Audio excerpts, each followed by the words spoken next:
Hello everyone. Today, it's my pleasure to introduce exposure to micro and nanoplastics, from human internal burden to systems-level health risk interpretation. The ubiquitous presence of micro and nanoplastics leads to persistent human exposure. For health assessment, the central question is no longer only whether MNPs can be detected in humans, but whether specific exposure conditions generate a biologically significant internal burden.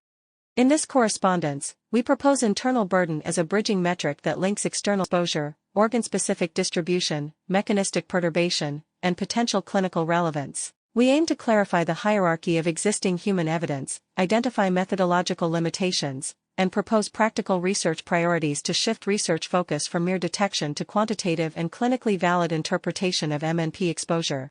Micro and nano plastics can enter the human body through inhalation, ingestion, contact with consumer products, and iatrogenic routes. The heterogeneity of internal burden is shaped by four interrelated dimensions: particle characteristics, exposure context, host factors, and barrier integrity. The clinical relevance of MNP exposure should be interpreted at three levels: barrier interaction, cellular stress, and system-level disruption, with key mechanisms including oxidative stress, mitochondrial dysfunction, and chronic inflammation.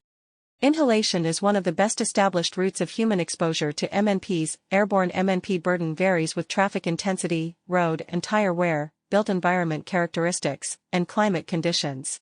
Secondly, ingestion represents a major chronic exposure route for the general population. MNPs can enter the food chain via crops, vegetable, drinking water, as well as trophic transfer within terrestrial and aquatic food webs.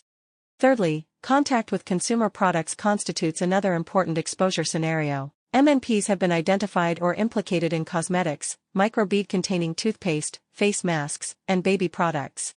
Finally, MNPs may also enter the human body through iatrogenic exposure scenarios, including infusion systems, intravenous therapy, and cardiopulmonary bypass circuits directly into circulation.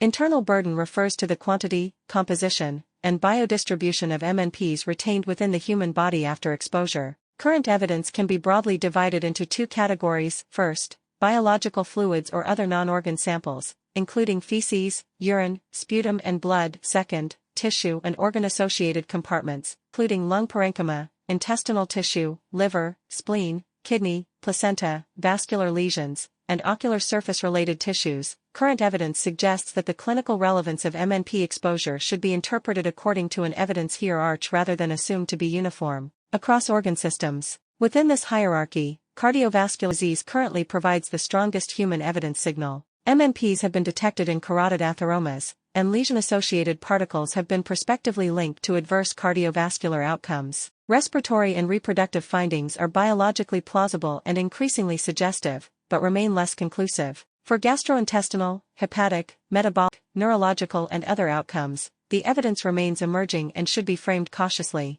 Mechanistic investigations are beginning to explain why MNP exposure may affect multiple organ systems, but these findings must be interpreted in light of variation in concentration, exposure context, and biological models. Oxidative stress, mitochondrial dysfunction, cytotoxicity, genotoxicity, and chronic inflammatory signaling remain central mechanisms. In conclusion, MNP research has entered a stage in which human detection, internal burden, organ-specific distribution, and biological responses need to be interpreted through a systems-level framework. The field has moved beyond proof of presence, but direct causal inference in humans remains limited. The central challenge is now to determine which exposure conditions, internal burden ranges, and microbiome immune metabolic networks are sufficient to make MNP exposure biologically and clinically significant. Addressing this challenge will require harmonized analytical methods, environmentally realistic exposure models, longitudinal human studies, quantitative exposure effect modeling, and close integration of exposure science with clinically grounded systems biology.